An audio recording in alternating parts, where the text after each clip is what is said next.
Video start करने से पहले आपसे एक छोटा सा रिक्वेस्ट है। यदि आपको ये वीडियो पसंद आए, इस वीडियो से यदि आपको कोई जानकारी मिलती है तो प्लीज़ वीडियो को लाइक और चैनल को सब्सक्राइब ज़रूर करें। नमस्कार दोस्तों, मेरे AYTA प्रीवियस चैनल में आप लोग का स्वागत है। तो आइए हम कक्षा 12 class 12th chemistry chapter number 1 ठोस अवस्था में कुछ क्रिस्टल दोष, बिंदु दोष, क्रिस्टल दोष क्या होते हैं इसके बारे में हम चर्चा करेंगे। तो आइए सबसे पहले हम क्रिस्टल दोष या बिंदु दोष के बारे में पढ़ते हैं। तो किसी क्रिस्टल में उनके अवयवी कणों के नियमित व्यवस्था में कोई विचलन उत्पन्न होता है तो इस प्रकार जो दोष उसमें उत्पन्न होता है उसे ही कहते हैं क्रिस्टल दोष।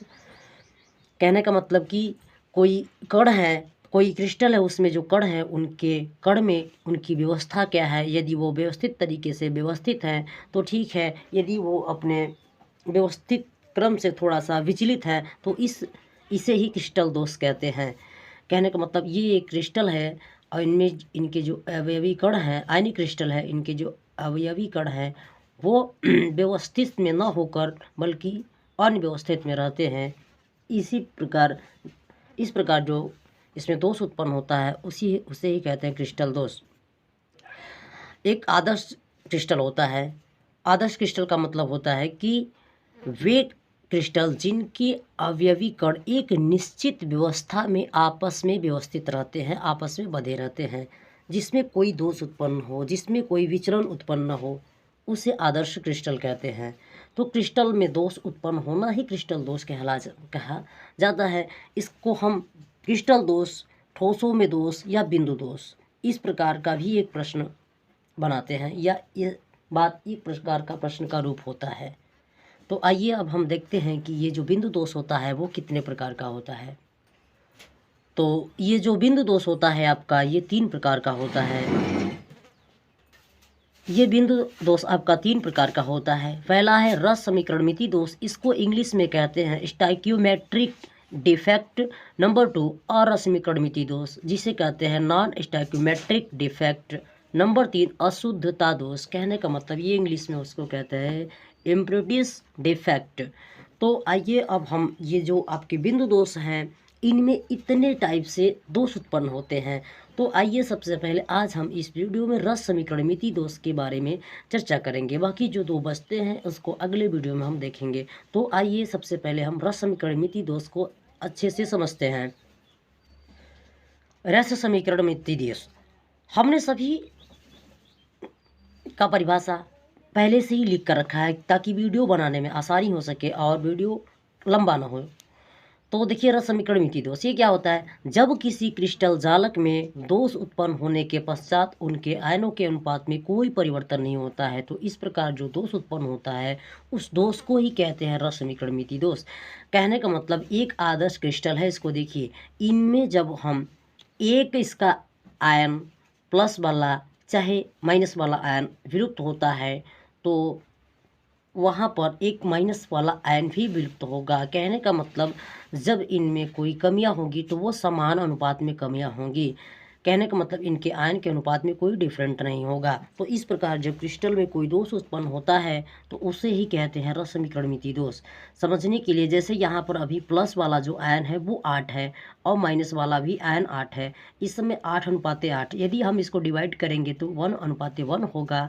अगर एक बात लिया जाए कि यहाँ से एक प्लस वाले आयन को ख़त्म करके एक माइनस वाले आयन को भी ख़त्म किया जाएगा, क्योंकि एक आयन ख़त्म होगा तो वहाँ पर माइनस आयन वाला भी ख़त्म होगा, क्योंकि इसका परिभाषा ही है कि जब समान अनुपात में आयन क्या होते हैं, विलुप्त होते हैं। तो यहाँ पर अब प्लस का 7 और माइनस का भी 7:7 है, जिसको भी डिवाइड करेंगे तो 1:1 होगा। कहने का मतलब यही बात यहाँ पर बताया गया है कि जब किसी क्रिस्टल जालक में दोष उत्पन्न हो परंतु दोष उत्पन्न होने के पश्चात उनके आयन के अनुपात में कोई परिवर्तन न हो तो इस प्रकार जब क्रिस्टल में कोई दोष उत्पन्न होता है तो उसे हम कहते हैं रस समीकरणमिति दोष। आशा है कि आप सबको ये बातें अच्छे से समझ में आ गई होगी। तो आइए अब हम देखते हैं जो रस समीकरणमिति दोष है उसके कितने टाइप होते हैं। तो इस रस समीकरणमिति दोष के अंतर्गत हमें आपको एक शाटकी दोष और एक फ्रेंकल दोष होता है। कहने का मतलब ये जो रस समीकरणमिति दोष है वो 2 टाइप का होता है, शाटकी दोष और फ्रेंकल दोष। तो आइए हम शाटकी दोष के बारे में पहले देखते हैं। शॉर्ट की डिफेक्ट, इसका परिभाषा होता है दोस्तों, जब किसी आयनिक क्रिस्टल में उनके अवयवी कण ऋण आयन तथा धन आयन, कहने का मतलब अवयवी कण का मतलब जो इस क्रिस्टल में आयन है, एक धन आयन है और एक ऋण आयन है, उसी को बोला गया है कि उनके अवयवी कण ऋण आयन तथा धन आयन समान अनुपात में रिक्त रहता है। समान अनुपात में रिक्त रहने का मतलब कि समान अनुपात में वो अपने स्थान से खाली रहेंगे। एक यदि प्लस खाली रहेगा तो माइनस भी खाली रहेगा। तो इस प्रकार जब हमारा कोई दोष, हमारे क्रिस्टल में कोई दोष उत्पन्न होता है तो उसे ही कहते हैं शॉर्टकी दोष।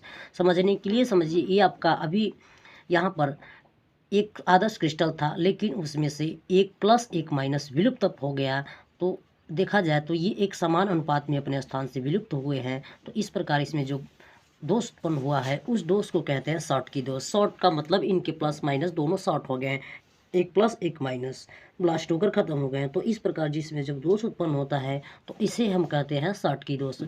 ये शॉर्टकी दोष का उदाहरण जैसे कि आपको बताया जाए कि NaCl, KCl, CCl, KBr, CSCl, KBr, यह एक रिक्तिका दोष होता है। कहने का मतलब रिक्तिका दोष भी इसको कहते हैं। तो उदाहरण के लिए अभी आपको प्रश्न में अगर पूछा जाए कि NaCl दोष को दर्शाता है तो आपको यदि पता रहेगा तो आप बता सकते हैं शॉर्टकी दोष। KCl, CCl, KBr, ये सब शॉर्टकी दोष के उदाहरण हैं। इस टाइप के क्रिस्टल में, इस टाइप के यौगिक में जो दोष होता है वो शॉर्टकी डिफेक्ट होता है। तो आपको बता दें कि इस शॉर्टकी डिफेक्ट जो होता है इसका जो प्रभाव होता है क्रिस्टल पे पड़ता है। कहने का मतलब शॉर्टकी डिफेक्ट की वजह से जो क्रिस्टल का घनत्व होता है वो कम हो जाता है। यदि आपके बीच ऐसा कोई प्रश्न आता है कि शॉर्टकी दोष से या फिर किस दोष की वजह से क्रिस्टल का जो घनत्व होता है वो कम हो जाता है या प्रभावी हो जाता है, तो आपको पता होना चाहिए। एक बात यहाँ पर और बनती है, यदि आप इसको नोट करना चाहते हैं तो वीडियो को रोक करके नोट कर लीजिए। कहने का मतलब शॉर्टकी दोष किस प्रकार के क्रिस्टल में होता है। आपको बता दिया जाए कि शॉर्टकी दोष उन क्रिस्टलों में होता है जिनमें धन आयनों तथा ऋण आयनों का आकार लगभग बराबर होता है, लेकिन समन्वय संख्या क्या होती है, उच्च होती है। कहने का मतलब वैसे क्रिस्टल जिनमें उनके धन आयन तथा ऋण आयन क्या होंगे, बराबर होंगे, लेकिन उनकी जो समन्वय संख्या होगी वो क्या होगी, उच्च होगी। तो इस प्रकार के क्रिस्टल में जो होता है वो शॉर्टकी डिफेक्ट होता है। तो आइए अब हम फ्रेंकल दोष के बारे में, हाँ, वीडियो को ध्यान से देखें और बातों को ध्यान से समझें, ताकि हम आपसे अंत में, वीडियो के अंत में कुछ प्रश्न करेंगे, उस प्रश्न का जवाब आपको इन सभी वीडियो के माध्यम से पता हो जाएगा। आप देख सकते हैं रसमीकरण मिति का दूसरा वाला दोष आ गया, फ्रेंकल दोष। तो फ्रेंकल दोष का परिभाषा होता है दोस्तों, जब किसी आयनिक क्रिस्टल जालक में उनका एक धन आयन वाला जो कण है वो अपने मूल स्थान से छोड़कर अंतराकाशीय स्थान में चला जाता है। तो इस प्रकार जब किसी क्रिस्टल में कोई दोष उत्पन्न होता है तो उसे फ्रेंकल दोष कहते हैं। समझने के लिए जैसे यहाँ पर आपको बता दिया जाए कि ये आपका प्लस है, ये आपका माइनस है, ये आपका प्लस है, ये आपका माइनस है, ये सब इस तरह से व्यवस्थित है। वहाँ से यदि एक आपका प्लस वाला जो आयन है वो अपने मूल स्थान से, मतलब यहाँ से विलुप्त होकर या यहाँ से हटकर एक अंतराकाशीय स्थान में चला जाता है, तो इस प्रकार जब इसमें कोई दोष उत्पन्न होगा तो उस दोष को ही फ्रेंकल दोष कहते हैं। कहने का मतलब ये कण फ्रैंक कर गया, यहाँ से यहाँ आ गया, अपने मूल स्थान से एक अंतराकाशीय स्थान में चला गया, तो वो हो गया फ्रेंकल दोष। अब बात ये आती है कि ये फ्रेंकल दोष किस टाइप के क्रिस्टल में होता है। तो देखा जाए यह दोष उन क्रिस्टलों में पाई जाती है जिनके धन आयनों तथा ऋण आयनों का आकार में क्या होता है, काफ़ी अंतर होता है। अंतर का मतलब बड़ा छोटा होता है, लेकिन जो समन्वय संख्या होती है वो भी निम्न होती है। कहने का मतलब कम होता है, निम्न होता है। प्रभाव क्या होता है, देखिए जो फ्रेंकल दोष होता है उससे जो प्रभाव होता है, इससे क्रिस्टल के घनत्व में कोई परिवर्तन नहीं होता है। जो क्रिस्टल का घनत्व है फ्रेंकल दोष की वजह से कोई डिफेक्ट नहीं पड़ता है क्रिस्टल के घनत्व पर। यह विद्युत का चालक होता है, यह विद्युत का चालक होता है। उदाहरण के तौर पर बता दिया जाए, जैसे आपका जिंक सल्फेट AgCl AgBr, तो इस तरह से आपके जो बिंदु दोष, क्रिस्टल दोष और रस समीकरण मितीय दोष, फ्रेंकल दोष, शॉर्टकी दोष, ये सब बातें क्लियर होती हैं।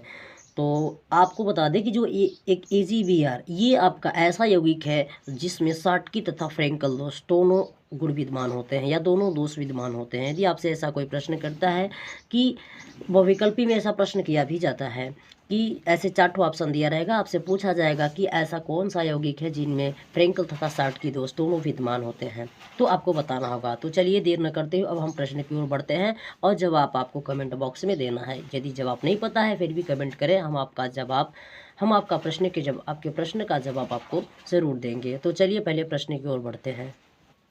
तो पहला प्रश्न है आप सबके बीच, ऐसा क्रिस्टल जिसमें धन आयन का आकार ऋण आयन से काफ़ी छोटा होता है, तो क्रिस्टल में कौन सा दोष उत्पन्न होता है। हमें आशा है कि वीडियो यदि आप सब ध्यान से पढ़े होंगे, देखे होंगे, तो आपको ज़रूर इस बातों का ज्ञान होगा। तो चलिए हम अगले प्रश्न को देखते हैं। अगला प्रश्न है कि किस दोष से क्रिस्टल का घनत्व कम हो जाता है। आपको पता है कि ऐसा क्रिस्टल में कौन सा दोष उत्पन्न होता है उसके प्रभाव से क्रिस्टल का घनत्व कम हो जाता है। आपको ये भी प्रश्न पता होगा। नंबर 3 प्रश्न आ गया, किस यौगिक में फ्रेंकल तथा साल्ट की दोष दोनों विद्यमान होते हैं। भाई बताने की जरूरत नहीं है, हमें आशा है कि इस प्रश्न का जवाब भी आप सबको मिल गया होगा। अगर मिल गया हो तो एक बार कमेंट बॉक्स में आप जरूर बताएं। अगला प्रश्न है, ऐसा क्रिस्टल जिसके धन आयन तथा ऋण आयन का आकार लगभग तथा सामान्य संख्या क्या होता है, उच्च होता है। ऐसा क्रिस्टल जिसके धन आयन तथा ऋण आयन का आकार लगभग तथा सामान्य संख्या उच्च होता है। हमने अभी आपको किसी क्रिस्टल दोष के बारे में इसके बारे में चर्चा किया है। आपको वीडियो के आगे पीछे इसका जवाब मिल जाएगा। और लास्ट वाला इस वीडियो का अंतिम प्रश्न है, किस दोष से क्रिस्टल रंगीन हो जाता है। दोस्तों बता दें, ये अभी हम इस दोष के बारे में पढ़े नहीं है, मगर आपको बता दें कि ये ऋण आयन रिक्तिका दोष पाया जाता है। ऋण आयन रिक्तिका दोष की वजह से जो क्रिस्टल का रंग होता है वो कैसा हो जाता है, रंगीन हो जाता है। ऋण आयन रिक्तिका दोष की वजह से क्रिस्टल रंगीन हो जाता है। इसको हम आगे वाले वीडियो में देखेंगे। तब तक के लिए हम इतना प्रश्न आप सबके बीच रखते हैं, इसका जवाब बताइएगा। तब तक के लिए नमस्कार।